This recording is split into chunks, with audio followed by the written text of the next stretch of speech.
is not present this evening, Mayor Pro Tem Woods, and Mayor Linda Ackley. Mayor, I turn the meeting over to you, please. Yes. At this time, I would like to also welcome everybody, and we will stand for the Pledge of Allegiance and remain standing for the invocation, please. I pledge allegiance to the flag of the United States of America and to the republic for which it stands, one nation, under God, indivisible, with liberty and justice for all. Dear God, we ask you to preside over this meeting tonight. Help us to act as a unified team to open our hearts, make fair and just decisions that improve our community. Also, may we come together as a whole with the courage and strength to show kindness and compassion as we collectively work towards the betterment of Walled Lake. Amen. Amen. Okay, we do have a quorum tonight. And are there any requests at this time for agenda changes? Madam Mayor, we do have a request for an agenda change. Mr. City Manager. Mayor, I'm requesting the council authorize a change. We've had a couple of people who made a request to do a presentation, which would be more than the 3 minutes. Our DDA board member, Methel Amin, has asked for a presentation, and I think it probably would be more than the 3 minutes normally allowed. Watermark, which is on the agenda down under new business, Watermark has asked for a full presentation again tonight, which wasn't on the agenda, so I would request that that be considered at the same time with Ms. Amin's presentation after that, because I think it has to do with the same project. And I believe we may have somebody from the greenhouse who is, I don't know if they're going to do a presentation or your presentation or just a comment. Okay, well, if it's going to be about the same thing as, then hold it for that, and the council will call you for that. So with that, I think we start off with the agenda as it is, and then all of that happens at new business. Does that make sense to anybody? That's fine. Do we have handouts for anything other than the one that was sent to me this afternoon from our DDA member? There was a PDF of the watermark plan that was provided to council and printed. And then, Oh, yes. Okay. Yes, I've got that one too. I'm Yes. sorry. Okay. Alrighty. So I'm on the same page here. All right. Okay. So that's the only agenda change we have? I think so for me. Okay. Then I guess we have our presentation coming up by Boss Engineering. Mr. Mackey, please approach the podium. Hi, thank you, Madam Mayor and Council. It's great to be here. Haven't been here in a while, so it's nice to see you all again. So I'm here to talk about some exciting news about the downtown area. The city has begun the process of looking at the downtown a little bit harder for some revitalization. Let's see, how does this work?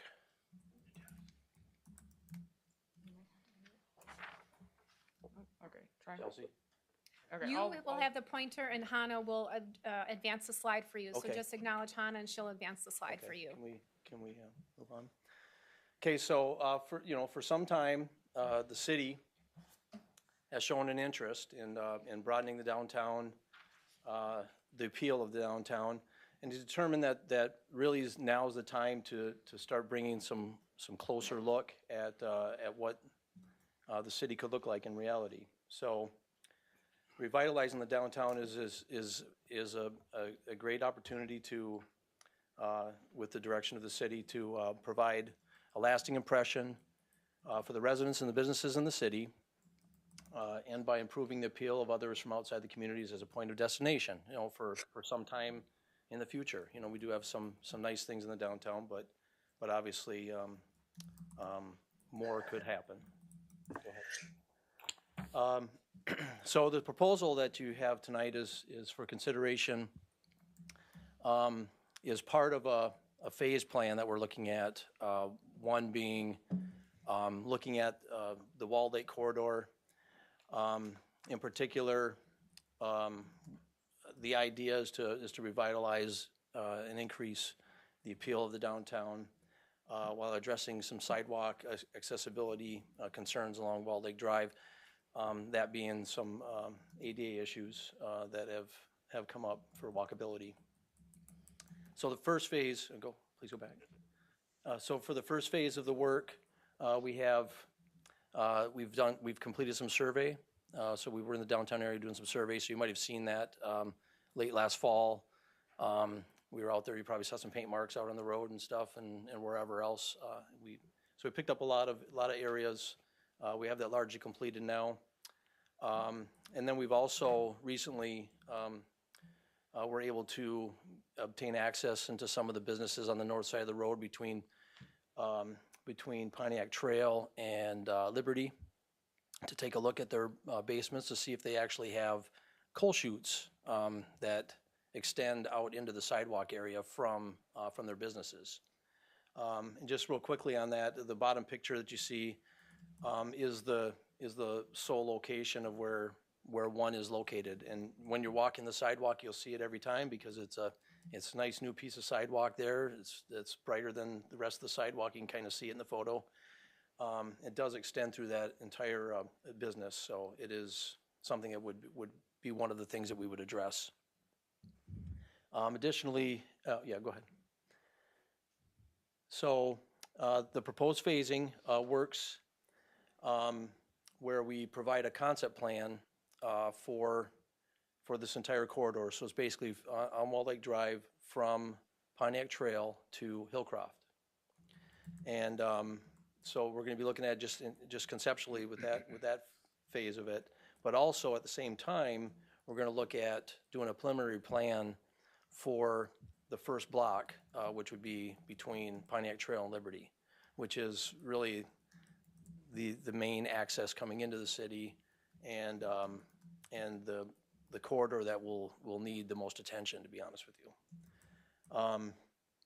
So the intent is to develop these plans while coordinating with the city, and then developing some kind of having some input, being able to make sure that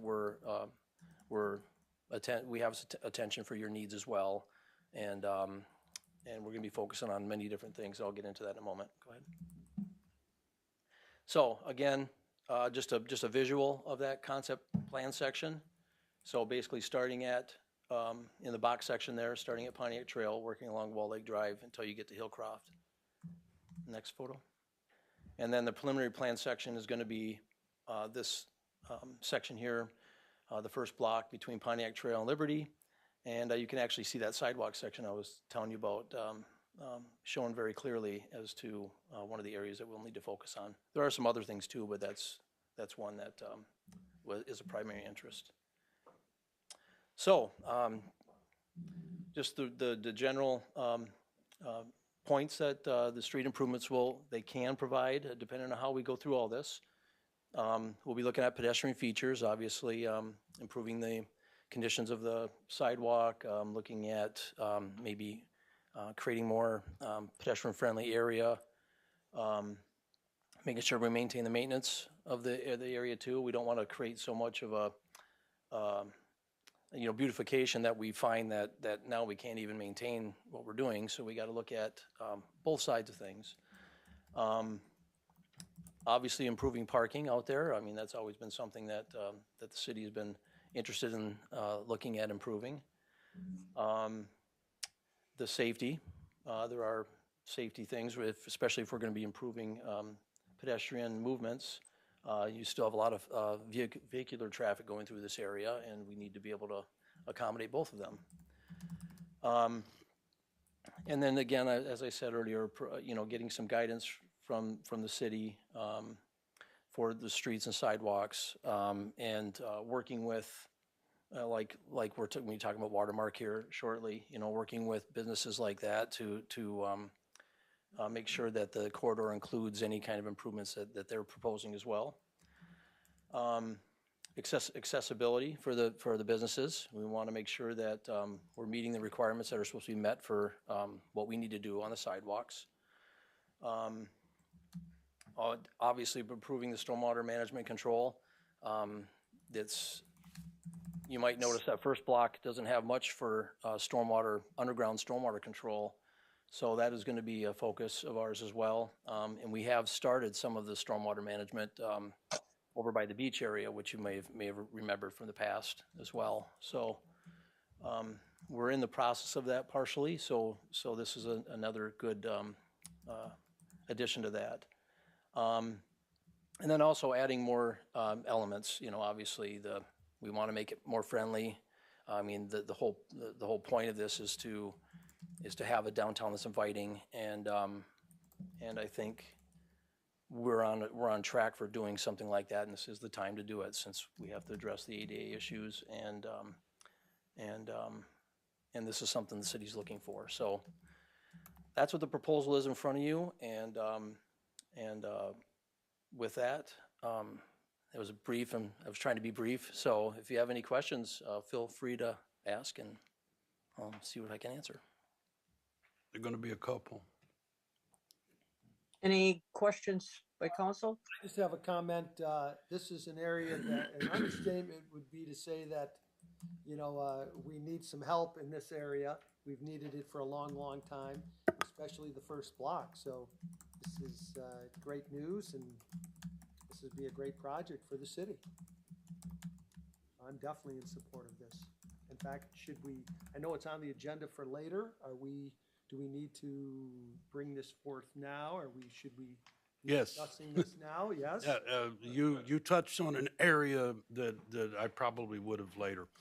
You talked about that first block. The engineer talked about the first block. We do not have to wait until there's a taking of the property. Should that become necessary, we do not have to wait to put together a special assessment district to move forward. City Council can give instructions to the engineer to begin to draft the specs for repairing that side of the sidewalk, because that's going to be kind of special all by itself. He talked about the whole corridor. I'm not sure that we have to wait to do the whole corridor. It may be that we just do, for the first phase, or the first half of the first phase, is that block where he showed you the pictures of, where we're having to take the property on that side. And I don't believe that we have to take anything. We got some cooperation finally. And you did get to inspect, so we know a little bit about what's underground, and it's not as hazardous, if you will, as it could have been, but we needed to know that. If that cooperation translates to they'll give us the right to go in and do that with whatever agreement, easement, and/or authority that the city attorney determines we need, we can move forward if we have those specs. So I think he doesn't leave here tonight without the city council telling the engineer begin to draft the specs for constructing and improving that area. It will also, it will respond to the complaint, the ADA complaint that was filed by the people who own the cannoli factory, bakery, whatever. That complaint came from them, but she did finally allow us access. So she may sign off if she knows we're actually going to fix stuff. So if you give the administration the authority to move ahead with specs, that would put us one step closer come springtime. And I don't know that we have to do the whole corridor to get started with that. That will work out with the engineer. So a motion this evening. Oh, I'm sorry. Go first. The mayor is running the show here, so Mayor, I'll give it to you so that councils want to talk about this. That's fine, and I would make a request to council that you do use the mics that are in front of you instead of setting back so far. I know I have a hearing problem anyways, but I barely heard any of Bennett's comments. So if you'd help the mayor out and at least speak into the mics, I'd appreciate it. How about now? Who else wants to talk at this time? Madam Mayor, I would like to ask a question. This is Councilwoman Thank you. Hernandez. So you're saying that after looking at the only coal chute is under that one building? Yes. And what is the process that we'll need to go through to gain access to that? Well, we have to assess how that's gonna work. I mean, because obviously there are different things that we could do with this coal chute, this particular one. So, what we'd likely do is we would likely have to get a structural engineer to take a look at what improvements could be done there that wouldn't affect the actual foundation of the existing building. Because the coal chute, butts up against the foundation. So we'd have to make sure that that is remedied, and likely fill it in, and then just cap it over. So, yep. But we'll have the ability to do that as a city. Yeah, the plan is to include that with the work. If we, Thank you. Madam Mayor, Casey Ambrose here with the question. Yes, thank you. If we were to move forward with this tonight, that would be just for our first phase, half of a phase of Pontiac Trail to Liberty, correct? That's the motion we'd be making tonight. I'm asking you to instruct him to draw the specs, so moving forward means giving him direct instructions or giving us the direct instructions to do that. You might add to that to tell the city attorney, I think he's already been instructed and whenever it's time, but we're gonna try to get approval from the owners. And we may not even have to go to court. That'd be great if we didn't have to do that, but regardless of how we acquire access, we're going to be doing what I'm asking you to do. And that is, we need to draw the specs, and the specs would include how to fix what's underneath. So you spec it, then you have to bid it out or we're a long way out. So the extra few weeks could make a difference in terms of getting things done on that particular side of the road. So I think I've pointed just to that section. And if it turns out we can do the other side as well within a shorter period of time. And I think I worked that out with the engineer if the city council is inclined to move forward tonight with that instruction. Well, isn't part of it too, Dennis, the fact that we're concentrating on the side where the complaint was actually filed about or filed against and move forward from there? And then if we can also include the other side, we'll do it at that time. That's essentially it, Mayor. The other side is going to require some adjustments too. It doesn't look like that to the average viewer, but when you get in and start looking at the surveys, we find we got issues with, the parking over there, and we'll have to work on that.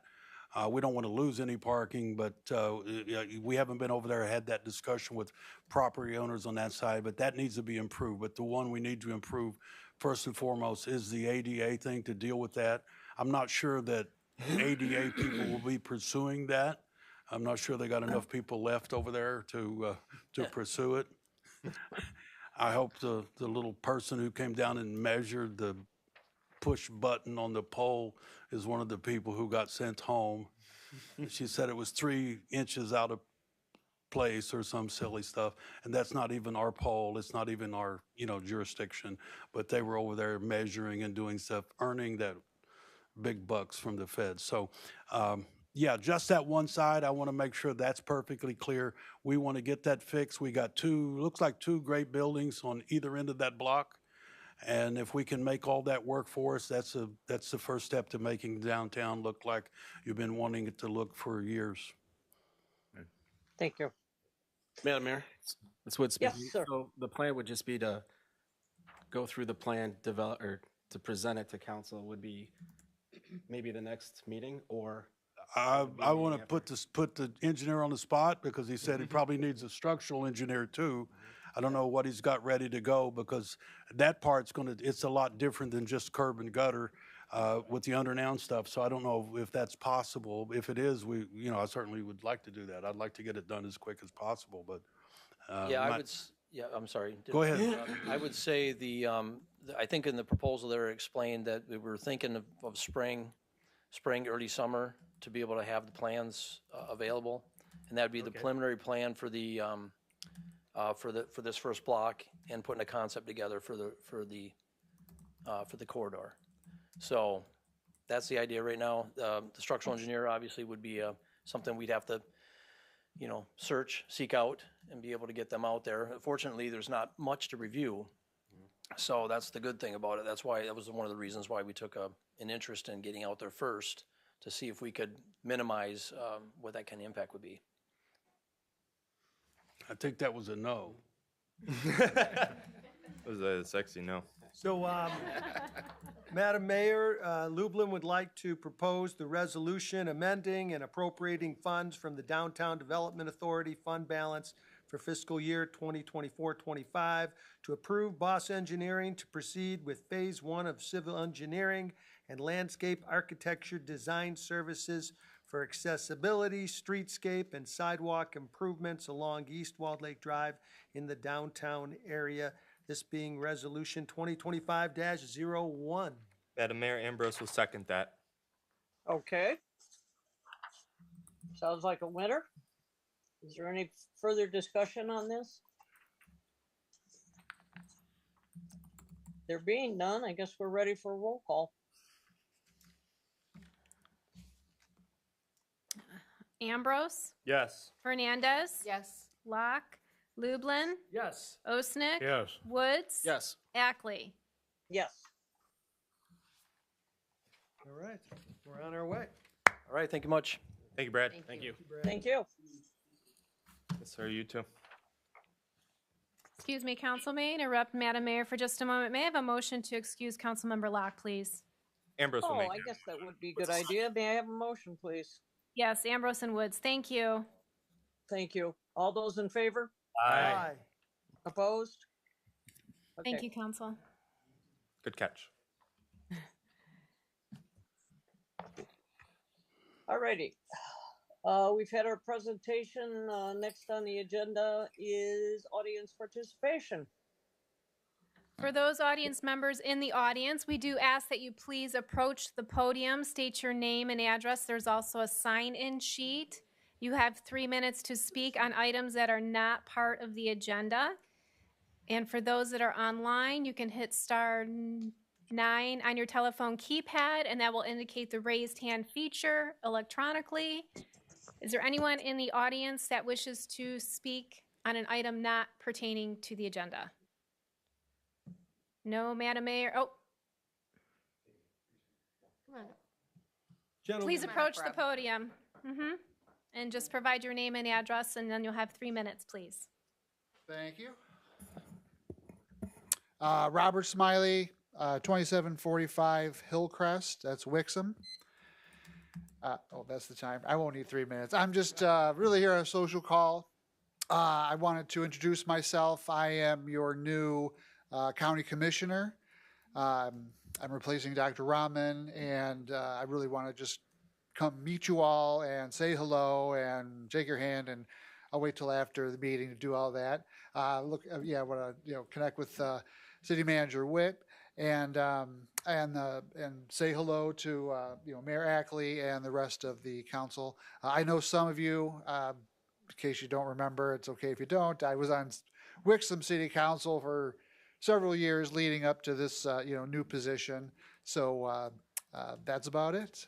Thanks for the time, and I'll be hanging around. Hopefully you'll have just a couple minutes afterwards. It looks like you got a very busy meeting, but I'll be quick afterwards if you don't mind. And that's it. Thank you. Thank you. Thanks, Commissioner. I won't be hanging around because they shut me off too quick. So I'll say welcome aboard now. Thank you. Thank you, Mr. Smiley. Okay.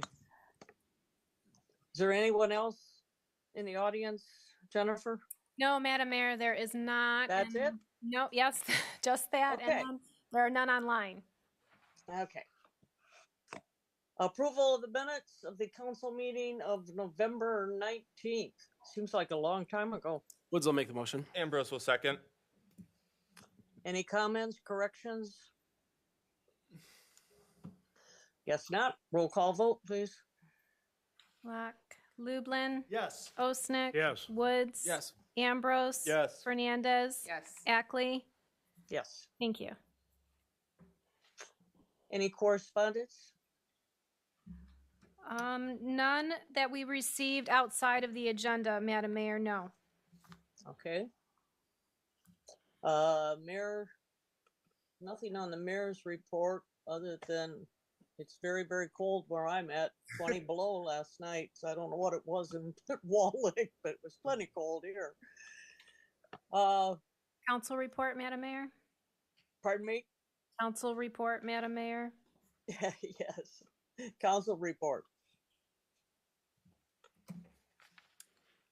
Lublin, Anyone? the library will be meeting this Friday, and we did have a meeting, God, it was a long time ago, as is our city council meeting, but we are going to be talking about the budget, the new budget for 25-26 this Friday, and we've been operating within our budget, so we're not spending more money than we're taking in, which is always good.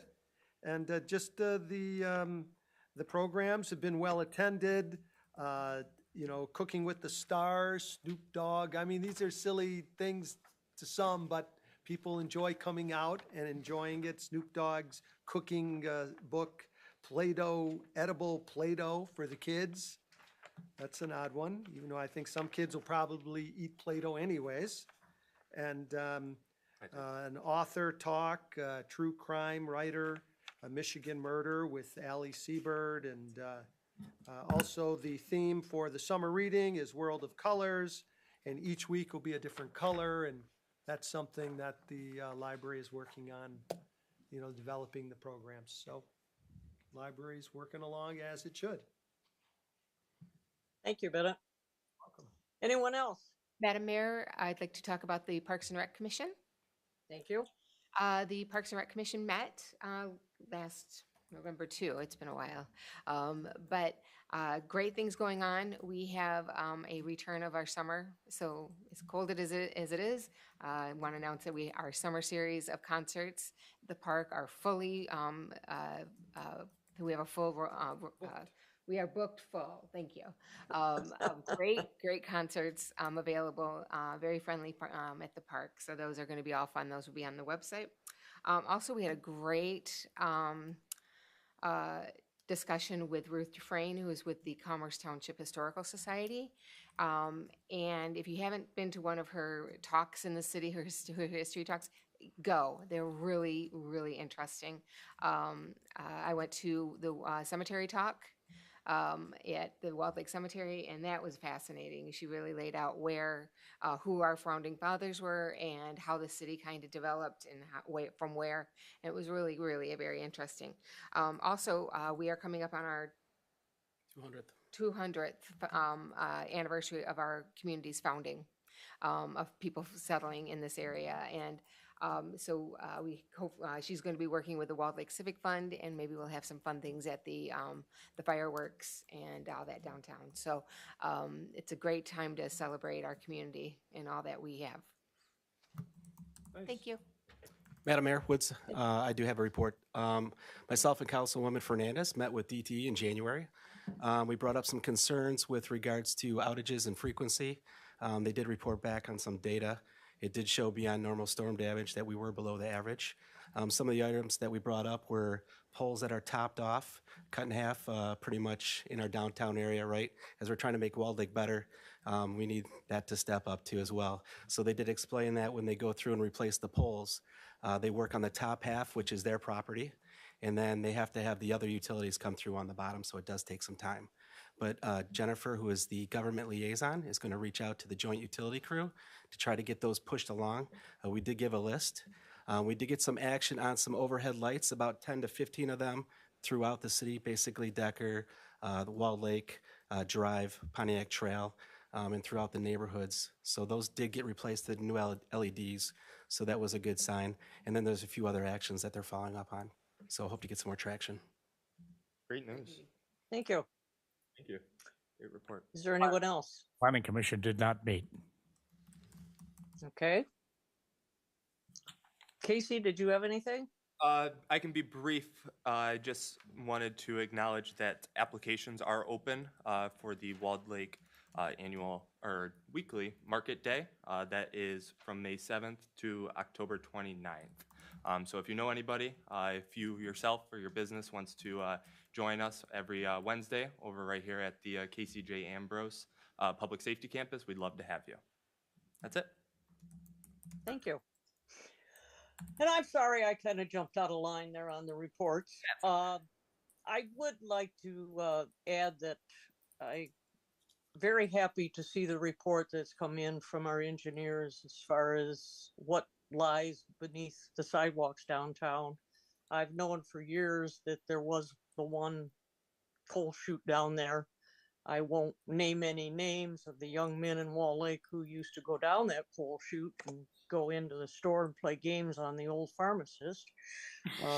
Actually, one of them is a local attorney. I can't believe that they would do something like that, but took him a long time to figure out how they were getting in the store. But it's he finally, actually, the story goes, he locked himself out one day and they were kind to him and went down and let him in. So it kind of gave away who was going in and putting cups on the counter and that kind of stuff and playing games with him. But kids will be kids.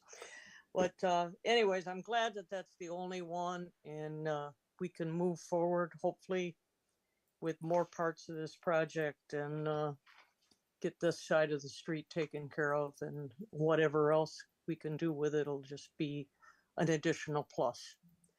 So that's very good news. Anyways, moving on, looking at the city manager's report. Good evening, Mayor, Council. I'd request that you move to receive and file the consent agenda consisting of the written departmental and divisional statistical reports. Osnick will make that motion. What's the Fernandez second? was second. We had Woods and, Osnick and Fernandez. okay, thank you. Mhm. Any discussion on the reports? Comments, questions? Roll call, please. Lublin, Yes. Osnick, Yes. Woods, Yes. Ambrose, Yes. Fernandez, Yes. Locke, Ackley. Yes. Thank you. Any correspondence? No, Madam Mayor. Okay. Still with the city. There's no unfinished business. It looks like we're going to move into new business, and our meeting is going to really begin. So The attorney's report? No. first on the agenda is the Watermark Terrace.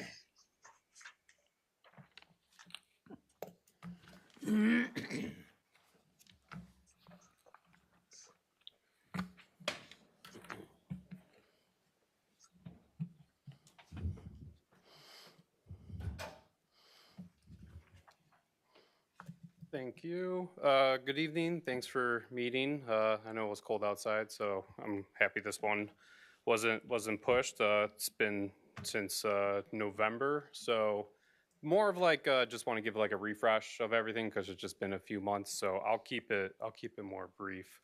But it was nice to see that you guys are doing the special assessment districts, and we'll be more than happy to revise or give some input of what we want to do on that area. So Boss Engineering did say there wasn't a special assessment district in that area, so just more of we had to put what we wanted on the plans to go through this meeting. So that's what we proposed. So that's just a to be determined if the city wanted something else different looking. I'm here with one of my business partners, Ari, and then our civil engineer as well, Stonefield. Go back. Yeah, so just a quick recap. Everyone's sort of aware of the land. It's underneath an acre. It's in the historic downtown district, the downtown overlay district. We are going through the CPD development route, the commercial plan development. We're proposing a 3-story mixed use. The first floor will be our co-working space, Foley offices, and 17 2-bedroom apartments.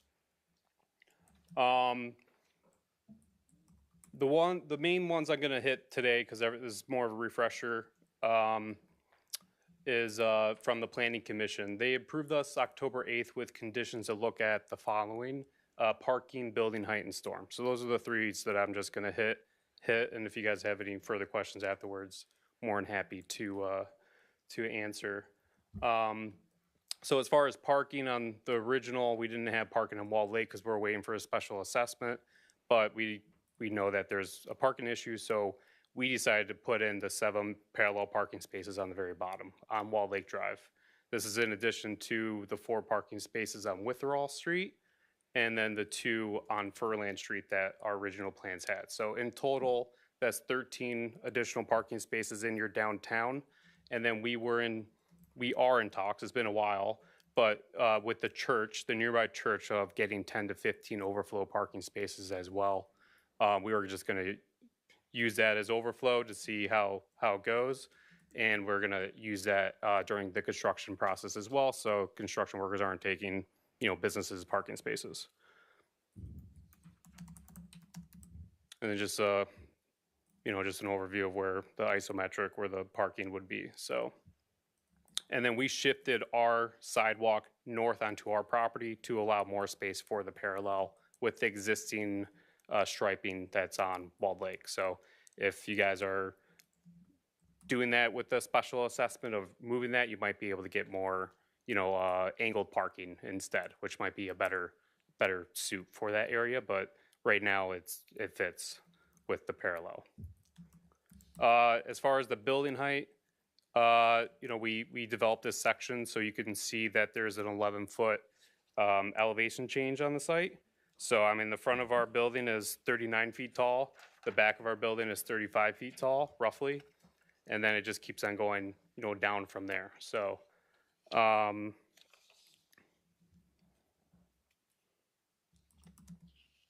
then with the input, with the master plan and DDA guidelines, they had like these 45-degree angles that we should be hitting.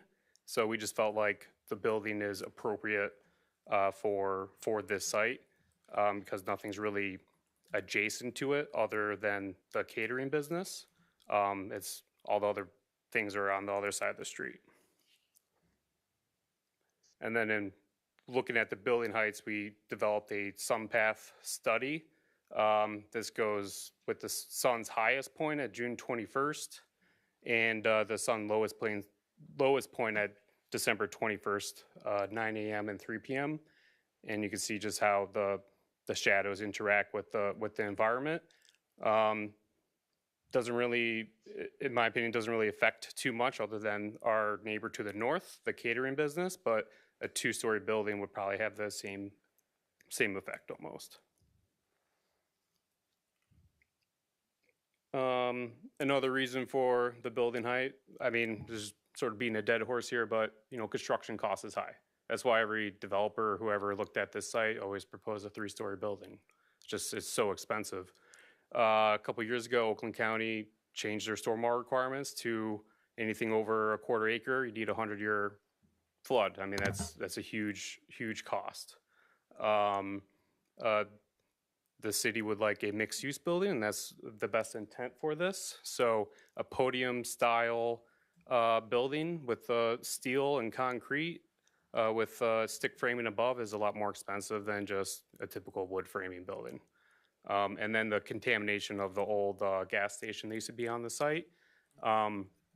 We did hire SME as our brownfield consultant, and they did a preliminary analysis on the proposal, our proposal, and came in a little above $1 million just for documentation, plans, remediation, dewatering, vapor mitigation, field monitoring, site demolition. So, and then there is a Eagle grant for $1 million still available. I don't know if that's going to be available next year, but it is available now for $1 million. So, it's a little bit. I'm sure that that number will go up higher, but just another reason why we need to cover our bases. I'm going to let Eric from Stonefield talk more about the storm and his interaction with Boss, because that was the third point for them to look at. Awesome. Good evening, everyone. Eric Williams with Stonefield Engineering and Design. Bummed that Brad actually just walked out the door, but a couple months back, ahead of our November Planning Commission meeting and following some conversations with him, we did have a meeting right here in this room to discuss kind of our options and improvements that could be made for not only our property stormwater, but also the surrounding streets. I think everybody's probably driven by these. They've seen the lack of curb along Walled Lake, along Witherall. Stormwater just kind of runs wild out there. And actually in Brad's presentation, as a part of the improvements that you guys are seeking, he mentioned some of the previous improvements that were made with the beach front improvements. So in reviewing that with him, we are seeking, it's kind of hard to tell on this sheet, but bottom right-hand corner of the property, you see a dashed line that crosses Walled Lake. So if you read Brad or Boss Engineering's report, he makes some indications about how the stormwater system or storm sewer system in Walled Lake is undersized in its current condition. As a part of their original planning with the beach, they did provide, we typically call them stub connections or stub out locations to tie into at a future date. So what Dan and his team have agreed to is to make what I would typically deem public improvements to increase the capacity within Witherall, basically contain all stormwater within catch basins, pipe systems, so there won't be any sheet flowing down from the north side of the site all the way down to Walled Lake. Some of the flooding that I think takes place at the southeast corner of the property should be mitigated at that point in time by these improvements that the development team is making. So I think that speaks to, you know, the level of commitment that this group is making to develop the site. Obviously, now knowing that there is some improvements that the city are looking to make, we'd love to sit back down with Brad and his team and obviously see what we can do to maybe simplify the overall process. And then in terms of the on-site stormwater management improvement, I know Dan touched on it briefly. We will be following Oakland County standards, detaining the 100-year storm, providing water quality measures, right? So sediments, oil, debris will all be captured on site and removed before it enters the city system. And then obviously providing a 100-year detention volume on site that would be discharged at a meter rate, which should improve the city system beyond what it is today. Happy to answer any other questions. I'm not sure, Dan, if you're all set. So I think with that, happy to answer any questions and appreciate your time. Thank you.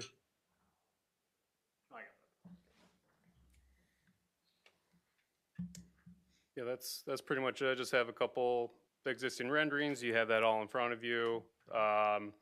You know, the floor plan, first floor is, you know, majority all folio. We got an accessible unit on the first floor, and floors 2 and 3 are all identical, 2-bedroom, 2-bath units.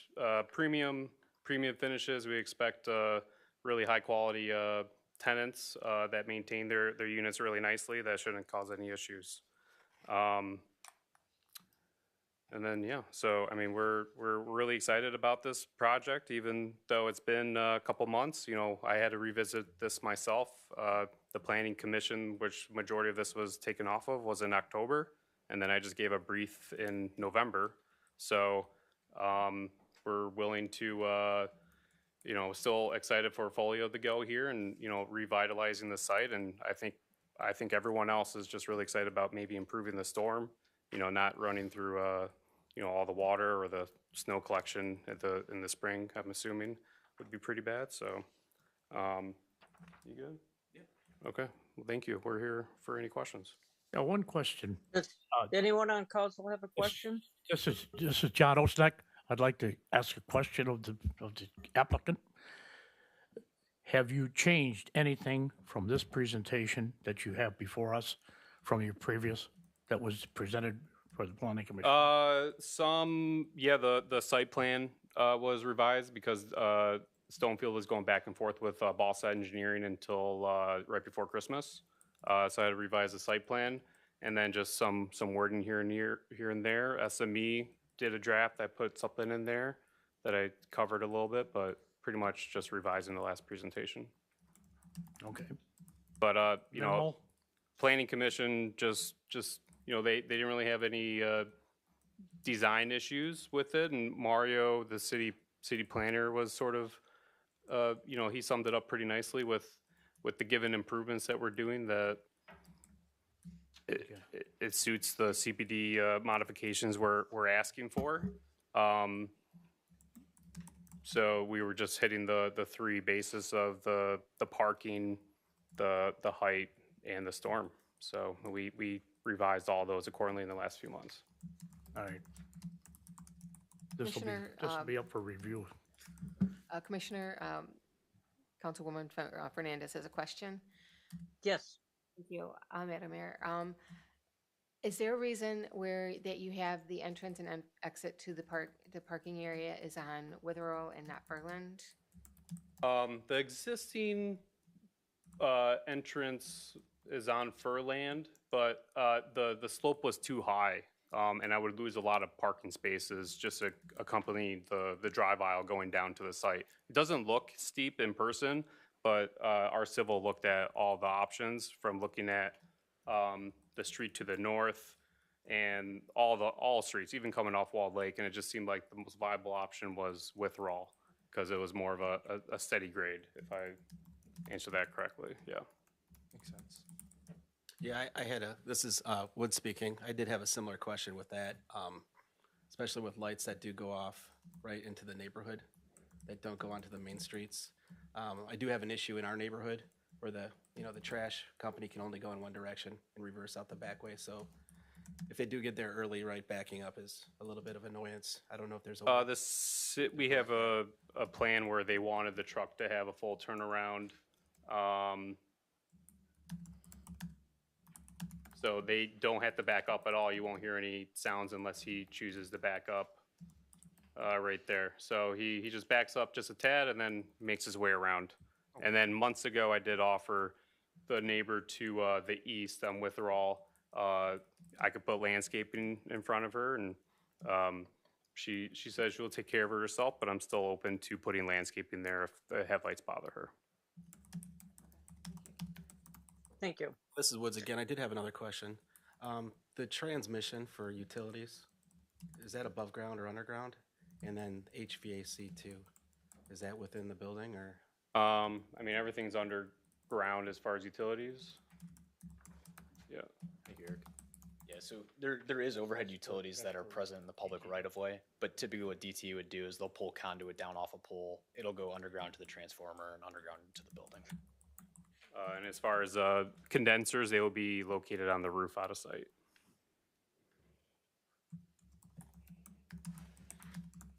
Any other questions?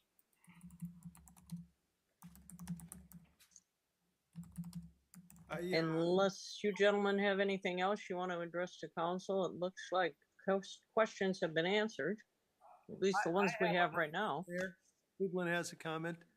I still think a concern is. Bennett, we can't hear you. Into the microphone. Oh, I'm sorry. I'm sorry.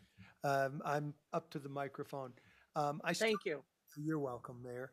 I still have a concern. I think there's still a concern with on-site parking and the density that's created from that. So that's just my comment.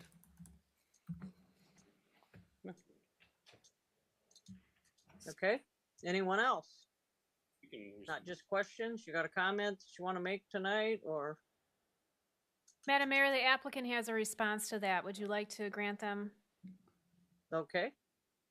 Good afternoon, Ari Zartarian. I'm Mr. Stocky's business partner. So we did do an analysis looking at our other folio locations, and we looked at our other location that has nearly identical square footage and the actual occupancy of that space on a given day and at nighttime. And we did a study on that just to make sure that we were not only accommodating the city, but the members that would want to be in that space. And we satisfied our feelings in that we wouldn't have overflow based on the number of parking spaces that we have created there.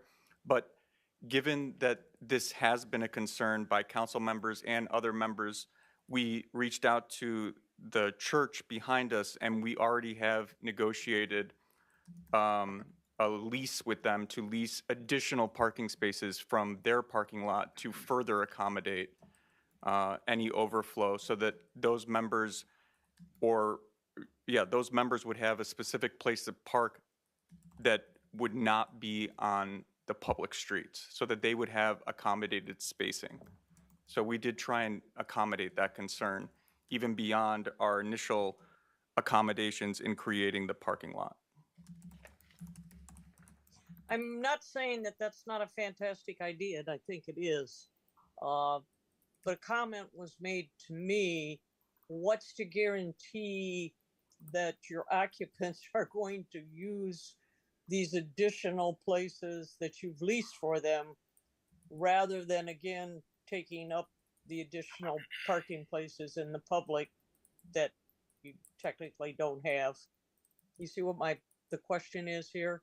Is there going to be some type of agreement made with the occupants of your building so that they understand that this is where the overflow goes? Yeah, absolutely. At our other locations, we have clearly marked signs.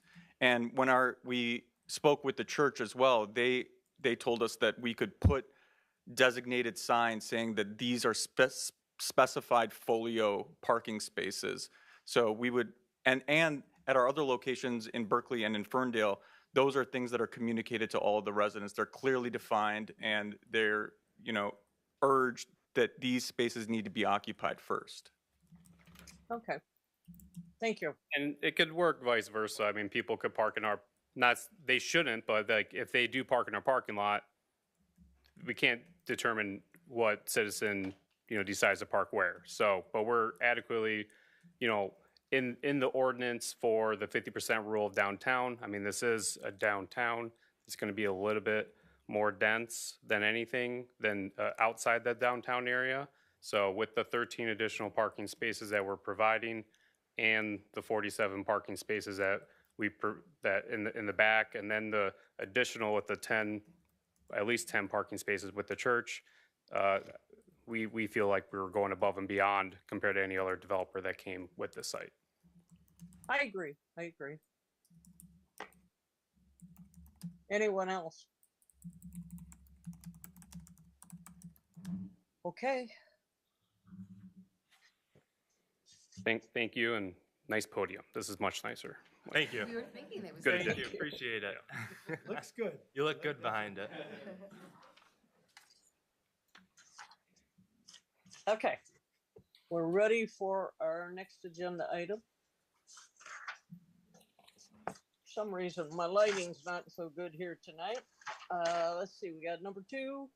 Wait, Madam Mayor. We still have some continuation of the watermark.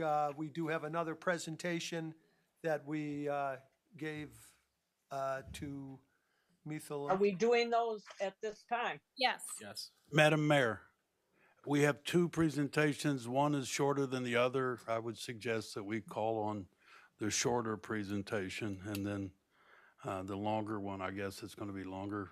Greenhouse is somewhere over there. You have some short words of wisdom from the... Absolutely. How you guys doing? Madam Mayor, Council, Good evening. City Manager Witt. Word of the day seems to be parking. I want to talk a little bit about parking as well. The recent bad weather has really highlighted the problem of the 30-minute parking not being enforced on Walled Lake Drive. Although the bad weather has highlighted it, it is a problem year-round. Those parking spots are 30 minutes, and we have several people. There are tenants in the apartments above that retail that often park there overnight, and there is a specific business owner that parks there for 6 to 8 hours at a time. I know it affects DPW's ability to plow snow in the morning.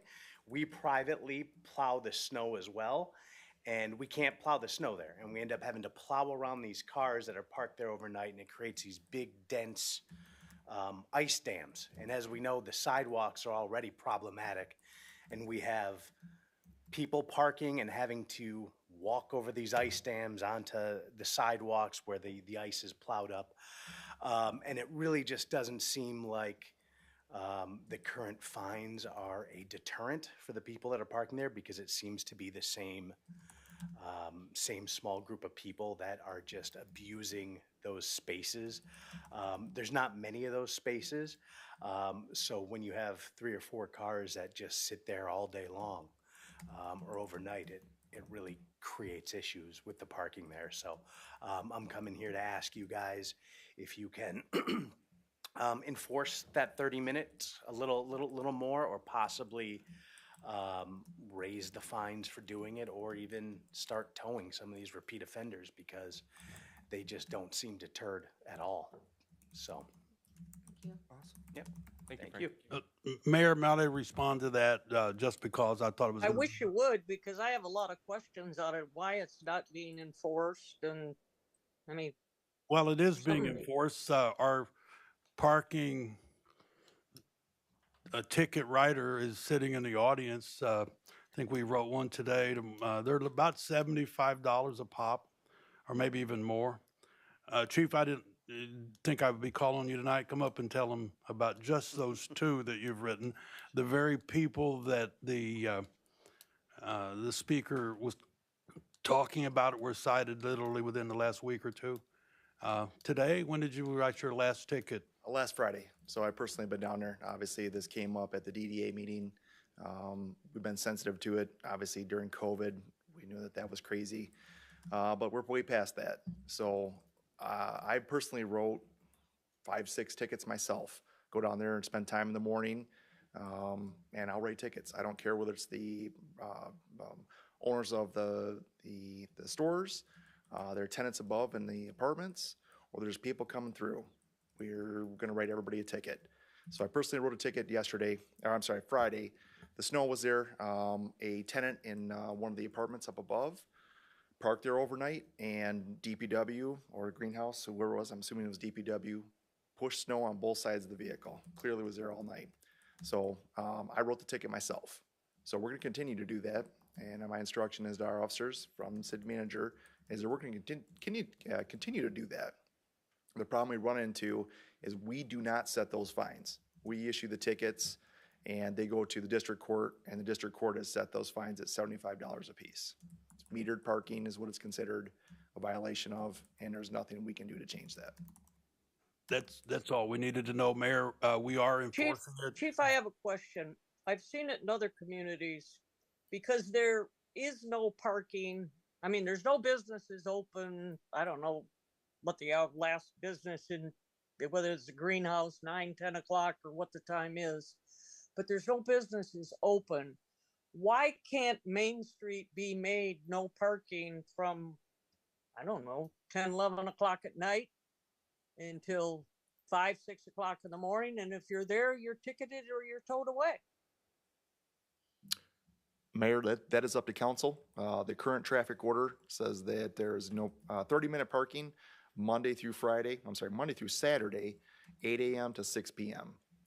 If council wishes to do something different, we'll be happy to enforce it.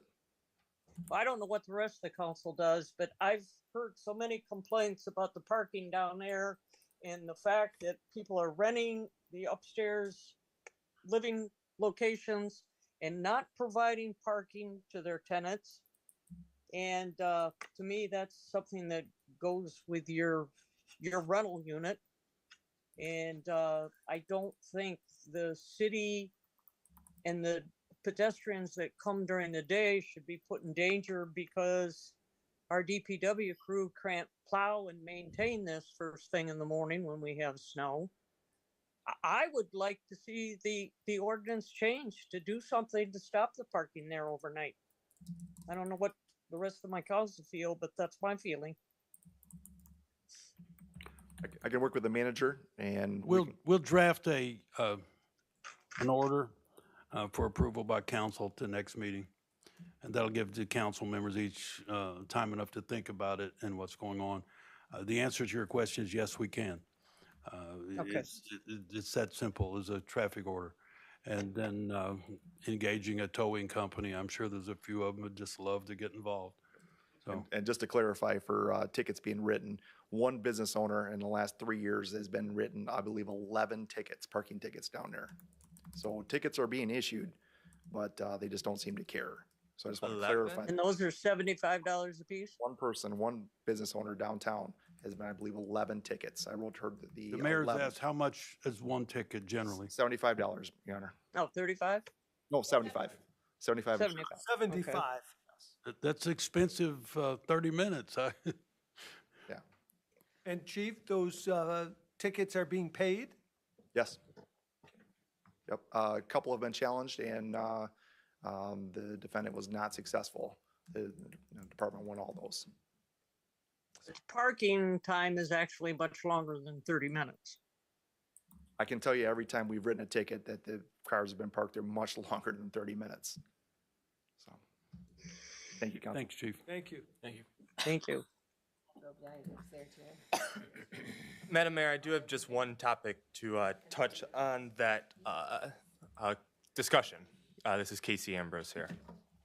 Yeah, go ahead. I do believe as we continue this process of our downtown district, that being from Pontiac Trail to Liberty, whether we do no overnight parking or continue that 30-minute parking, I do believe we should work with Boss Engineering to make sure that that is very represented in the downtown, that it's 30-minute parking or it's not overnight parking. Whatever we decide, I believe it's time to do an upgrade on those signs to make sure that you can see it is 30-minute parking.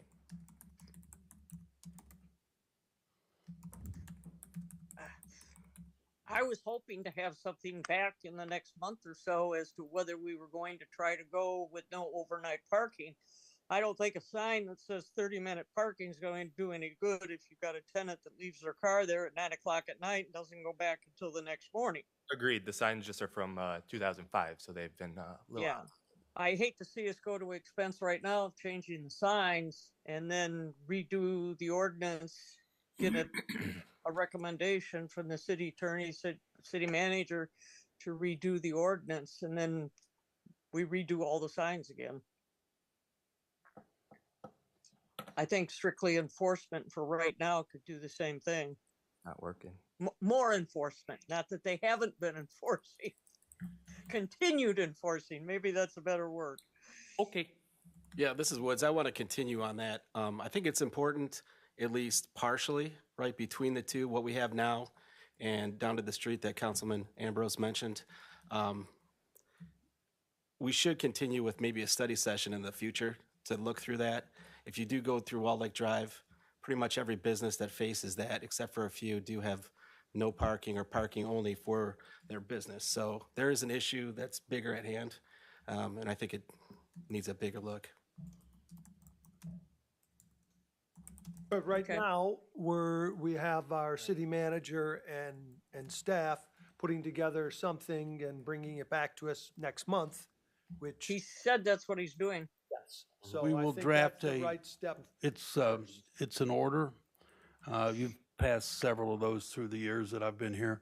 So we'll pass the order and, but we will also have to notify people. If there's any change, then you're actually talking about signage. You can't, we can't issue an order and not notify the people that they will be to take it in court. So, and if we start towing cars, so there will need to be signage Absolutely. if there's a change, yes. Thank you, City. That doesn't mean we shouldn't change the signs we got now, like having newer signs that are better readable. Those are pretty old, and so signage is going to be required in any version of what we do. Thank you.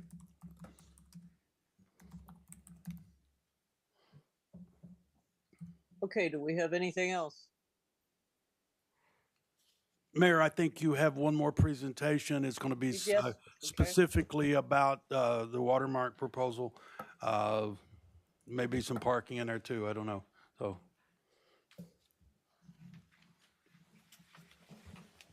Good evening, everybody. Thank you for your time. I just wanted to make a case against the Watermark Terrace variance request specifically. And it's important to clarify for that proposal, to clarify that the proposal for the Watermark Terrace with the requested variance has not yet been approved. The Planning Commission has forwarded the proposal to the City Council following the standard procedure for a final determination regarding the requested variance under the commercial planned development. So the commission highlighted there were significant concerns related to the height and parking, which the developer has yet to address. The developer has talked about all kinds of things that kind of just glazes over the important issues with the heart of the matter. So I just want to cut through the fluff and just focus on the actual facts. The table below in the commercial planned unit site plan review comments by McKenna in the F parking section on page 131 of the city council packet, it's not easy to follow. It mixes up two different requirements. It gives the impression that the project already received the 50% parking reduction. So I wanted to separate out the two parts to clarify it. The existing standard ordinance for the C3 zone, this is the first part of what McKenna said. And it basically just copies what they said with the office use with one space for 150 square feet of usable space and what they're proposing. So right now, the standard requires 35 spots for their office, 42 spots for their proposed development with the 17 units, and 4 ADA parking spots. Now, without the city council approval today to reduce the parking, the number of spaces that they are providing, 24 for the office, 23 for the apartment building, and 2 for the ADA, they're absolutely not in compliance. Now, there's no legitimate obstacle for the reasonable use of the property on lot 307 to 323 and 335 on East Lake Drive.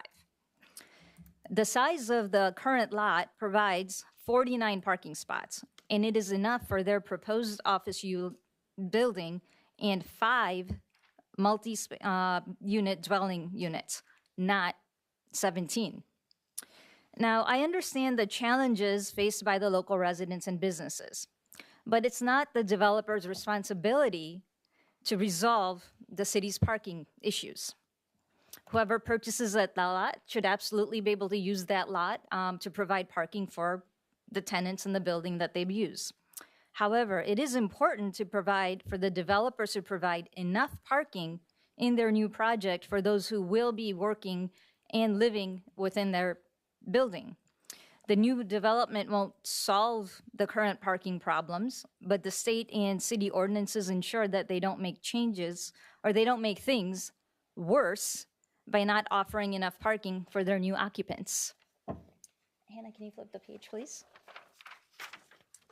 Now, concerned over the overdevelopment by over 50% parking reduction.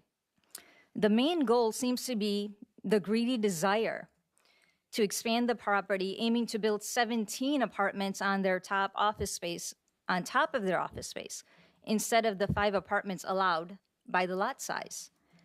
For a building that large with 12 more apartments, 81 parking spaces are necessary.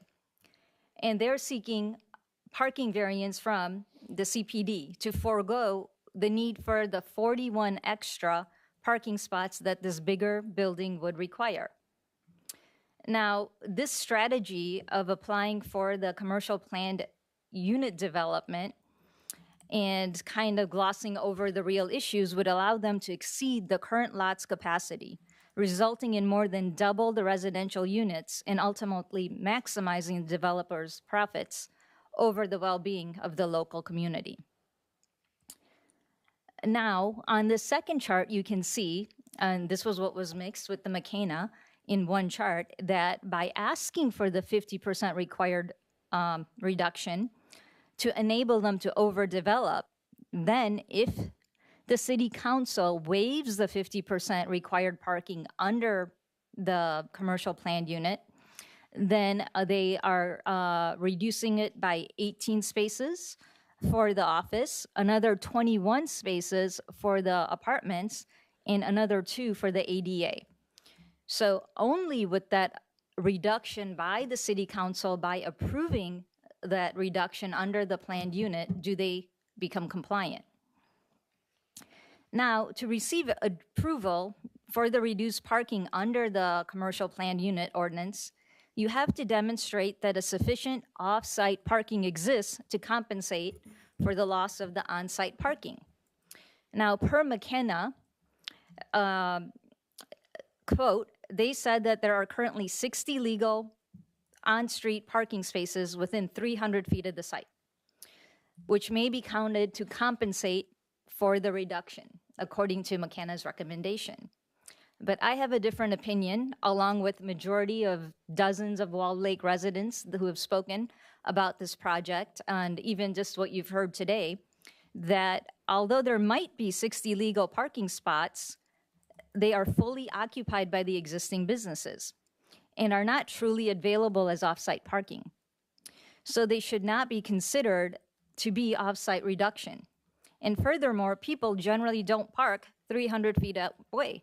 We've heard with people like with the apartments that are parking overnight, they're choosing to park in the front instead of parking behind the building where there are empty parking spots, from what we've heard. Hannah, if you can flip the page, please. Now, the overdevelopment plan also hinges on securing height and three-story variances, as you can see. They need to eliminate the two-story height limit to facilitate the design of a three-story structure, along with the variance that requires a 30% increase in height to add the third-floor apartments. The developer has made several misleading and unfounded assertions to justify the variance requests. I want to highlight the discrepancies between their claims and the realities of the situation. Number one, they assert that their three-story commercial building is comparable to the home adjacent to 415 East Walled Lake Drive, which is my home. As you can see from the building, there's a 30-foot height, and if you take that home and you take the lowest point to the highest point, it's about 29 feet.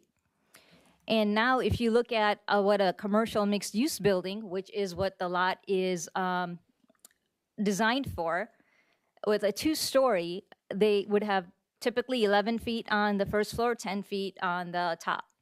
But the difference is in construction requirements. When you do a house, or even if you look at an apartment building that's 3 stories next to it, they are wood construction. When you do a commercial mixed-use building, per fire code, they need to have concrete floors and 3-story trusses to support it for ductwork, because unlike a basement, they need to do the ductwork running through. So that proposed building, because of the 3 feet of metal open trusses, their 3-story building is not equivalent to my home, or even a 3-story apartment building, or even a commercial mixed-use 2-story building. It is, in fact, 30% higher than all of the other buildings, almost a full story. They're asking for 39 feet. And this does not include a parapet for screening purposes.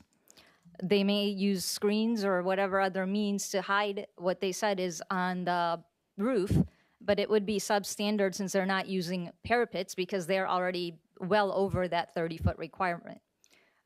They'd probably be going closer to 40-plus feet. Now, the next thing that they are asserting is that they argue that constructing a multi-story commercial building is no longer financially viable. In reality, over 95% of the commercial buildings currently built and designed are 2 stories or less. You can just look around and take note of all the construction, new commercial building projects. In fact, I'm building a 2-story commercial office, about 20,000 square feet, not far from here. Now, the developers are also aware that the building will reach approximately 39 feet, which is necessitating another variance request. The fact is that neighboring townships enforce the height limit to 30 feet. 39 feet would dramatically alter the character of the building, of the area, exceeding the current downtown buildings by over 30 feet. And as you saw from the rendering, this building stretches nearly the entire length of the beach. It will overshadow and transform the landscape. We're not aiming to become a city. This is a historic waterfront downtown area.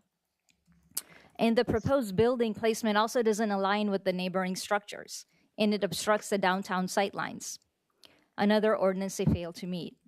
Another point with them coming off of Witherall is that we've had prior buildings where if they push the building back, they would be able to actually enter the building. But as another project had been brought up, that with human nature, if you put the building all the way in the front and put all of your parking lot in the back, people are not going to walk all the way around the building to use the front.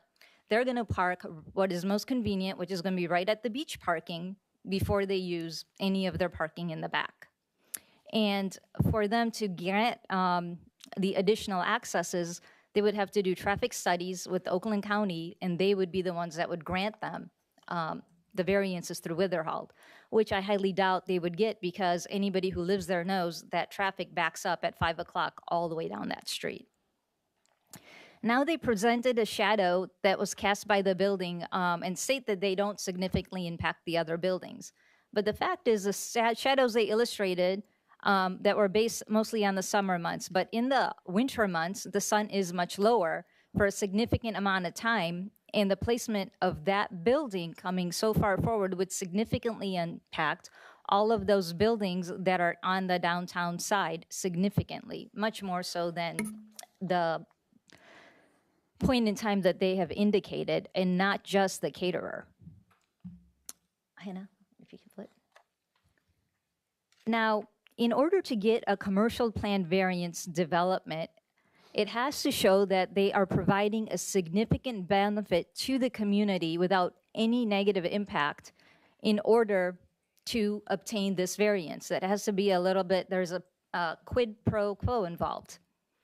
And under applicable law, including the prerogative writ and writ of mandate, any approval for the request of the commercial planned variances, the applicant must provide evidence as to why they satisfy, one, the need for the variance request, and a unique circumstance for the property which results in a particularly difficult or undue hardship. Greed does not qualify as a hardship. They have to demonstrate that the variance will not have a negative impact on the community as well, and in exchange for the variance. So the planned commercial development is not a way to just ignore the ordinances. Its intended use is so that something or a lot which would be normally not buildable, they are granted some variances to make it buildable within reason or to overcome certain hardships, which is not the case. That lot is only their desire to overbuild, which is why we're here.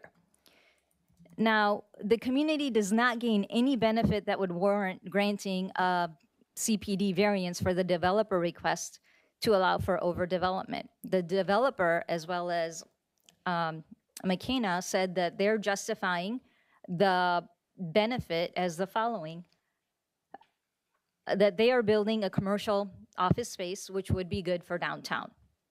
It is zoned C3, mixed utilized standards. It is zone 3 with mixed use. So are they going beyond what is required or doing anything special there that another developer wouldn't be doing if they followed? They are not, because any developer can build an office space with mixed use space per the site zone. They said that they're putting up a nice looking building with elevations and materials. The materials that they presented, they're using standard materials, and they're only following the basic design guidelines. No developer, all of the developers will follow the standard design guides and utilize required building material. No one is going to invest in an ugly building. Another point that they are making is a soil contamination cleanup. Now, again, this is another required standard. Environmental remediation is required. Are they going beyond what another developer would be doing or what they would be required to do? No, because as a brownfield development, any builder would get access to $1 million in grant funding, potentially from EGLE, to assist with that environmental cleanup cost linked to the previous gas station. And the last point they're making is the water management system. Again, this is required by code. All developers have to control the water runoff that's coming off.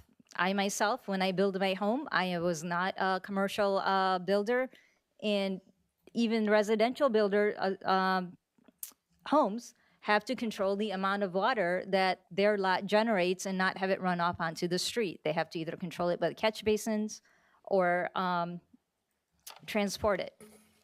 So, in conclusion, the City Council has a responsibility to uphold regulations and protect the interests of the community. The variance height for the parking should only be granted if they do not negatively impact the community, which is in question currently. Now, with that waiver of over 40 spaces, they're claiming certain compensations that they're going to utilize parking in the street, or possibly 10 spots from the church, which is nowhere near the amount of parking that they are claiming that they would need for the building their size. Now, the City Council has the authority to enforce existing regulation and should not grant the variance that could cause dangerous precedents for future development. If the above variances were granted, then the other current downtown buildings which currently have 2 floor-story residences would also want to build a 3rd story and waive their additional parking requirements. And we've already are dealing with issues with them renting out the 2nd story to tenants, and those tenants not parking behind their buildings and are already not in compliance, and this would only compound that problem. So while the developer has a right to ask for the variances under the current plan development, the applicant failed to demonstrate the significant benefit that the community gains by giving them a waiver for 50 parking spots and allowing them to build a building that overshadows the entire downtown by 30%, as well as numerous ordinances that I didn't get into that they are in violation of. Now, they also fail to prove any unnecessarily hardship dictated by law. Them saying that it is significantly too expensive to build a 3-story or a 2-story building there is no evidence backing that up. And the parking reduction, the height, and 3-story variances are only necessary because they want to build 12 additional apartment buildings than what the site would actually allow for. If they build what the site would allow for, then there is no need even to have this meeting or this discussion. I advocate a balanced approach to work with the developers who are actually willing to work with the community and build with what the lot and the size allows. I would like to hopefully call for a vote on this matter to see if the city agrees that whether or not they have provided sufficient justification and benefit to the community and have shown that there's not any negative consequences for granting this variance. Thank you. Thank you.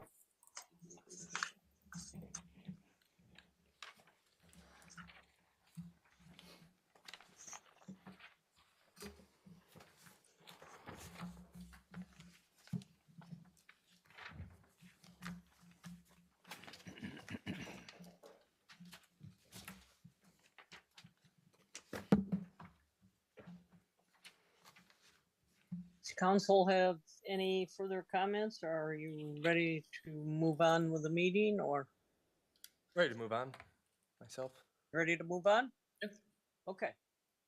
That puts us on item number 2, which is the auditor agreement for fiscal years 26, 27, and 28.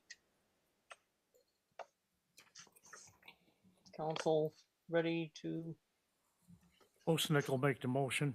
A resolution of the City Council directing and authorizing the city manager to execute an agreement for independent auditing services to comply with the city charter and state requirements for the independent audit for years ending 2026, 2027, and 2028. This being Resolution 2025-01. 02. 02? Zero 02. I All say we just did 01 tonight. I think. All right. Supports. Okay, Thank you. consider it corrected. Okay. You Did you gotta- get a support? Did, yes. Yes. Yep. Okay. I'd Any like to speak. discussion on this? Yes, this is city manager. Okay. Yeah, each of you know Mr. Pfeffer. He's got a team, a family here that works with him, but he's been working with us for a few years now. There's no reason to change. We are required, as a matter of several laws, to have an independent audit yearly. And the state of Michigan requires it, but so does the Office of Management Budget. The single audit is the term they use for this kind of activity. Years ago, when I first started, they had an audit for every single grant or any kind of federal money, and so they call it the single audit for that reason. They've been adopted by all the states all over the nation. And we have to have an independent auditor. This is probably not the time to start looking for somebody different. He does hold our feet to the fire when it comes to getting stuff done right, and he will quickly point out you need to fix that or not. So I recommend, staff recommends that you approve his proposal. The resolution is self-explanatory, as well as the contract document that hopefully you approve signing. If you read those, you'll see all of the laws associated with having to have the independent audit. So I recommend that you move to approve that resolution.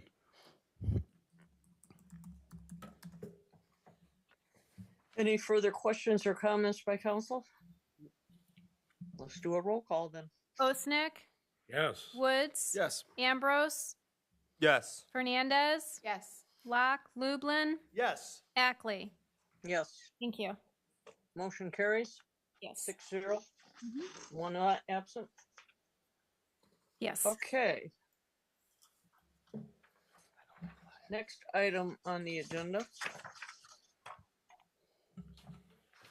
is the resolution amending and appropriating funds from the Downtown Development Authority. Madam Mayor, it's actually going to be the healthcare benefit renewal for full-time employees, plan year 2025, 26, item number 3. I'm off my agenda here. I'm Okay. sorry. I got a little bitty table with a whole lot of information on it, but you're right, so let's go ahead. Lublin will have a motion? propose the resolution approving healthcare benefit package for full-time employees for the plan year April 1, 2025 to March 31, 2026. This being Resolution 2025-03. What's the second? Thank you. Okay. Any questions or comments? Madam Mayor, city manager has discussion. Yes, sir. This resolution approves the next year's version of benefits provided to employees. Some of it's by contract, some of it's by individual contract or union contracts. What we have here is a continuation of the benefits they're already getting. I'm going to ask Ms. Pest if she can give me any addition to it, so you know. This is what we're already doing. We're simply continuing it. We take a look every year whether it's beneficial for the city to make an adjustment, and we're recommending there's not much change going on here. You can tell them about what increases might have happened or might happen, so it's up to you, Ms. Pesta. Sure. So we did, as the manager said, we do go out every year and go over all the numbers. So we did actually make a little bit of change to save the money for the city, about 11%. We were offering to some of the employees a PPO plan, but our Gallagher, who is our broker, came back with a better solution. It still operates the same as a PPO, but they're calling it Blue Care Network with a point of service. And that's going to end up saving us some money this year versus the PPO that we've been offering over the last couple. That only affected a couple of people, though, so. Only a it handful of our didn't- full-time employees. It didn't take but away it wasn't- benefits or cause anybody any great distress. only a couple of people were involved in that Right. change, right? Right, we are seeing increase over the years, but they were also able to lock us in a 3-year contract for our dental and vision, and we're year 2 into that 3-year hold. Oh, yeah. Good work. Yep, good job. Okay. Any further questions or discussions? We have a motion. We need a roll call. Woods. Yes. Ambrose. Yes. Fernandez. Yes. Locke. Lublin. Yes. Osnick. Yes. Woods. Yes. Thank you.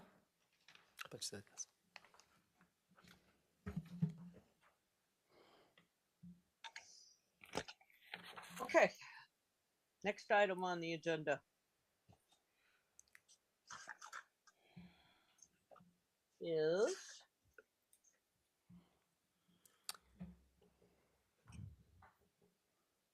for some reason, I either have the wrong second page of my agenda that I printed off because I'm not getting what everybody else is coming up with. Okay, we are looking, it's item number 4. It's a proposed resolution for DDA budget amendment fiscal year 25, Ladd Road resurfacing. Do you? Okay. Evidently, that one item just was left off when I printed it for some reason. I don't know. Okay. Okay. Do I have a motion? I do have that one here in front of me. Woods will make the motion approving a resolution amending and appropriating funds from the Downtown Development Authority Fund balance for fiscal year 2024-25 to accommodate Ladd Road resurfacing project funding requirements to current fiscal year. This being resolution 2025-04. Support. Thank you. We have support. Yes. Madam City Mayor, Manager, do you have any comments on this? Yeah, the comment is Ladd Road is already done. If you've traveled, you see it's a great improvement down there. We're going to continue some sidewalk improvements come spring. If my Public Works Director is right, we're going to get it done early. This was approved by DDA and by the council prior to tonight. We didn't get the billing until this fiscal year.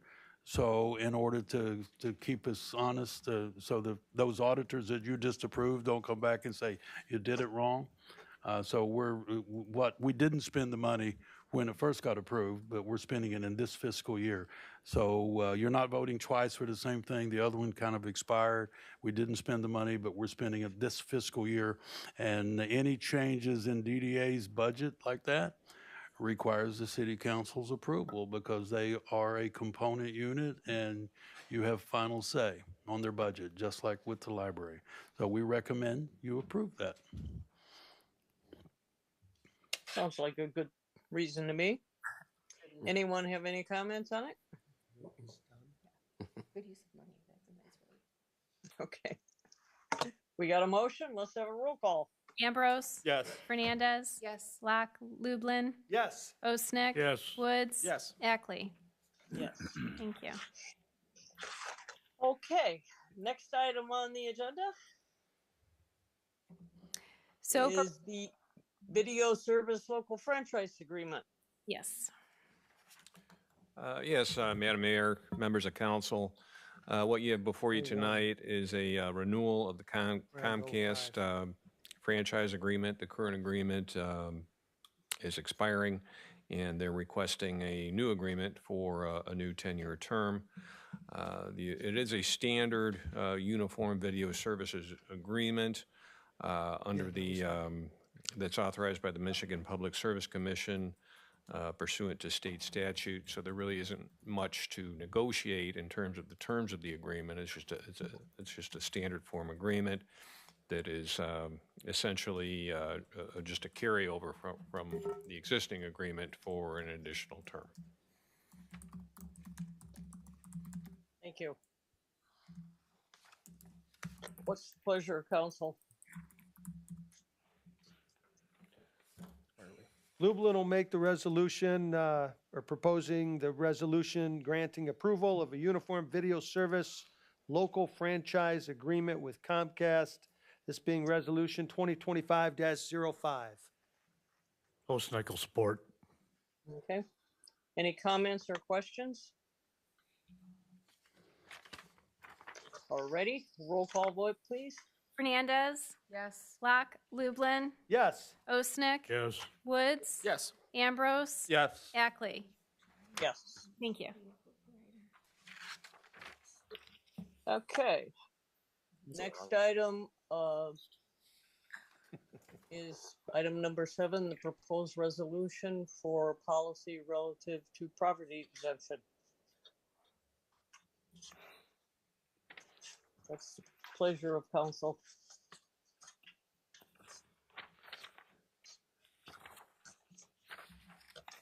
Woods will make a motion to approve the resolution establishing a policy relative to the review and granting of poverty exemptions by the Walled Lake Board of Review. This being Resolution 2025-06. Is there support? Osnick will support. Okay, we have a motion, we have support. Any questions by council? Any comments by city manager, city attorney, anyone? The finance director, this is the manager, this finance director will give you a couple of words, give him a brief update on. Sure, this is an annual resolution that comes before the council before every March Board of Review. So we have to legally provide this and give direction to the Board of Review for when they get those applications to review. So this is just our annual process to get that going. Thank you. Thank you. Now, are there any questions for council? Ready for a vote? Roll call, please. Locke, Lublin, Yes. Osnick. Yes. Woods. Yes. Ambrose. Yes. Fernandez. Yes. Ackley. Yes. Thank you. 6-0, 1 absent. Okay, that looks like the end of our business for tonight. So we'll go into council comments, starting with Mr. Osnick. No comments. Okay, that was simple enough. Mindy, what do you have? So glad to be back with everybody. I actually missed you all. Oh. Missed you too, Mindy. Thank you. I have no comments other than just thank you for everything that you guys do. Thank you. Bennett. I'd like to comment on our DPW, the outstanding work for snow removal and plowing and pushing, and my subdivision's been great. And I hope the rest of the community is as good as my neighborhood. You guys are on it right away, and I mean, this is just the doldrums of winter, but you know, spring's around the corner. I think we're all looking forward to that. But great job, Dan, you and your team. You're welcome. Almost spoke. Thank you, Bennett. Casey. No deep comments other than next time I will see you guys, it will be after St. Patrick's Day. So you all are invited to our annual St. Patrick's Day party right down the street. I think about 500 feet, to the right. Casey's of Walled Lake will be having a big celebration all St. Patrick's weekend long. So hopefully you guys can attend and make it. Is it on a Friday? Friday. No, it's a Monday. Monday? Yeah, so we party all Even weekend. better. Yeah. Corned beef and cabbage. Corned beef and cabbage. We're on it. See you there. If you say so. Mr. Woods. I too agree with Councilman Lublin with regards to the snow plowing. It's been excellent this year. This season, they've done a great job. Casey's always does a great job for St. Patrick's Day, so I recommend going there. I also wanted to advise that there will be a polar plunge for Special Olympics coming up down by the law enforcement torch run people. They're sponsoring it down at the Tiki. A week and a half ago, I did games committee for the Winter Games, so we had 600 athletes, so I know firsthand where that money goes to, and it's always an excellent time to do. So It's a great event. if you can support it, check it out. Google Polar Plunge, Walled Lake. It'll pop up. It'll show you what you need to do if you want to help in the sport. What date is that? Saturday the 1st? Ooh, it's gonna be cold. No, I'm not. I like this morning. No. See you there, Madam Mayor. Pardon me? See you there, Madam Mayor. I'll do my best. Deal. Mine is in the hands of someone else because at this point I still do not have a home ready to live in Walled Lake. So unless one of my fellow council members would like to take myself, a handicapped individual, and 4 dogs, I'm not quite sure where I'm going to stay. So I might have to bypass until next year. So anyway, I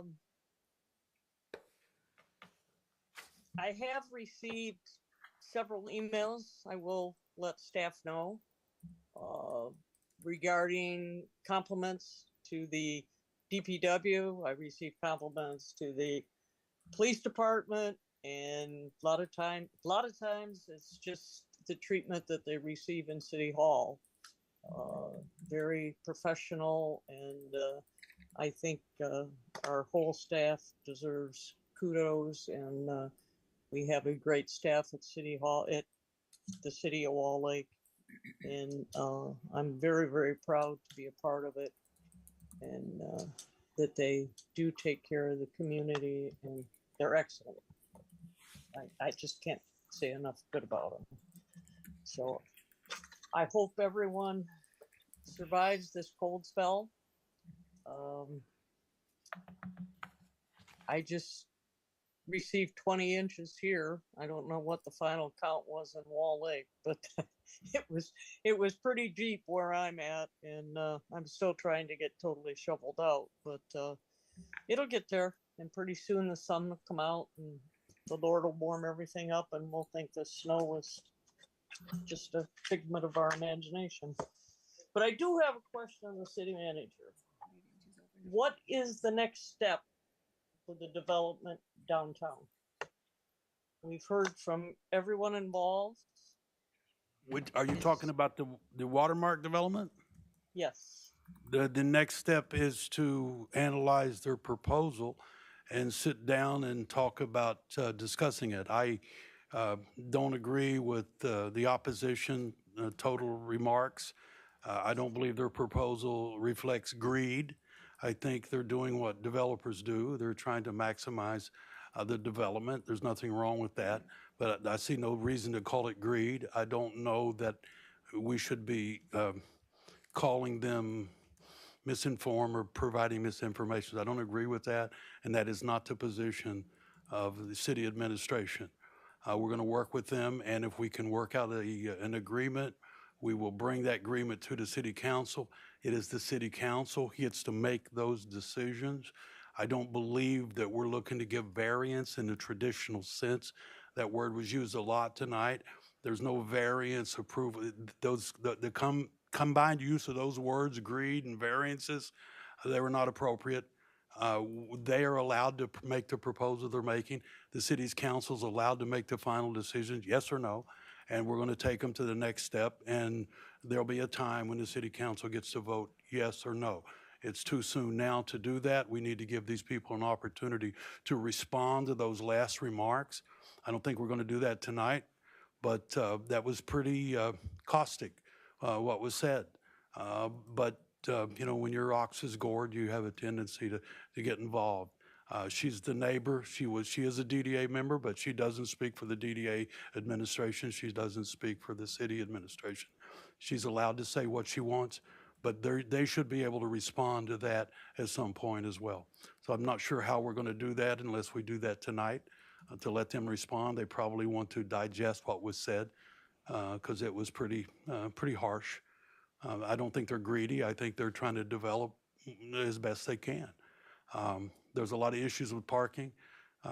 Those are philosophical discussions that you as an elected official get to make. So that's where we stand on that. I'll have to get back with you if there's any progress before the next meeting, then I can let each council member know that. I don't think we're going to need any special meetings, but I'll be meeting with the lawyer, and we'll talk about what the next step is. Is that useful information? I don't know. Yes, it is. I didn't anticipate that we were doing anything tonight. I mean, being handed a piece of paper tonight and having read it to us, I think we've got a lot of digesting to do. Well, I think And they're I allowed agree to with make you. a response to those, those remarks. I wanted to say something at the time, but I didn't want to interrupt it, let it go, and they have a right to do that. I don't see there's any variances involved here. It's a commercial plan development, and it is a give and take situation, so there would be adjustments. And the city council is allowed to make that call. There's no violation of any ordinance at all. It simply is not true that we're violating ordinances. So having said that, I think the next step is to meet with those people and see when they want to, the developers, and see what we can do there. It is true that they don't have approval. That's not going to happen. And it is true that the city council could very well say no. So that's all I've got to say on that, but I would like to say something else about the cold weather. What's that? You got how many inches? 20. 20 inches. We got, how many do we get, Dan? Okay, we got 9 inches here, but we didn't get those until the middle of February. Shout out to my middle daughter. She's visiting from Florida. Her friends down there was saying it's 73 to 85 every day. I kept telling her it snows a lot up here. She called me out on that, said I don't see anything. And it was only this week that she realized what Michigan weather was about. So she thought I was fibbing to her about how bad it can get. So Michelle, if you're out there, this is Michigan weather. You can see it. So, and the mayor got 20 inches and we only got 9. So shout out to her. But I didn't tell you how many inches we got in January before this. I've been here 14 years, and it's the latest snow that's that bad since I've been here. I don't ever remember in 14 years that it was snowing. It didn't snow like that until February. So maybe some of you older folks, older than me, John? Well, as I was growing up, my father, who came from the Upper Peninsula, would have told me that. That's all I've got, Mayor. He would have told me that this was just a sugar snow. Until you have to tunnel between buildings, it's no big deal. Just My a wife sugar snow. I'm serious, she's been snowboarding or whatever that's called up on the hill. She went to the place over 2 or 3 times with her friends, and they're up there sliding down. She wanted me to go. I told her that an old man like me. Huh? Sledding, that's it. I don't. Sledding, there's a difference. Well, I'm confused about how that works. That's like What's that? I don't know. Snowboarding is like Well, my wife and my children, they're snowboarding, they're sledding, and I'm staying at home playing with my Rubik's Cube. All right? I'm still trying to figure out how to solve that. So anyway, enough of that. The schedule that we received for the budget planning, we don't have to do anything on that, right? No, it's just dates to book for start those workshops. Okay, all right. So I guess if there's nothing else, we have no further discussion. Let's make a motion for adjournment. So move. Second. Third. Anybody object to it? All those in favor? Aye. Let's go home. Good night, Madam Mayor. Good night. Record.